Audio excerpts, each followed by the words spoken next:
তো hey guys, চলে এসেছি নতুন একটু ব্লগিং ভিডিও নিয়ে। তো গাইস আজকে আমরা পুকুরে যাবো, তো দেখাও। আজকে আমরা এই যে 3 বাদর যাচ্ছে, ওই 2 বাদর আমার লাল কেটিএম নিয়ে যাচ্ছে, আর হায়াবুসাটা বের করবো। আমি যাব হায়াবুসাতে, ওরা যাবে কেটিএমে। তো গাইস আমরা এখন পুকুরের উদ্দেশ্যে বেরিয়ে যাচ্ছি, দেখা যাক কোন পুকুরে স্নান করি। এই রাস্তায় চলে এসেছি, আমার হায়াবুসা নিয়ে আমি যাচ্ছি। ওই যে ওরা দুটো যাচ্ছে, দেখো গাইস হাত ছেড়ে চালাবো। এই আগে যা, এই দেখো গাইস কে সাইকেল চালাচ্ছে কি জানি।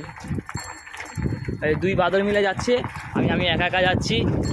পুকুরে গিয়ে একদম ডাইরেক্ট পুকুরে গিয়ে কথা হবে গাইস, ডাইরেক্ট। গাইস জানি ভাই গাইস সাথে ভালো সাঁতার কাটতে হয় না। দেখো ভাইটা, দেখো ঝাঁপ মারবে, দে ভাই ঝাঁপ মার। ও এবার একটা বল মেরে দেখিয়ে দে ভাই।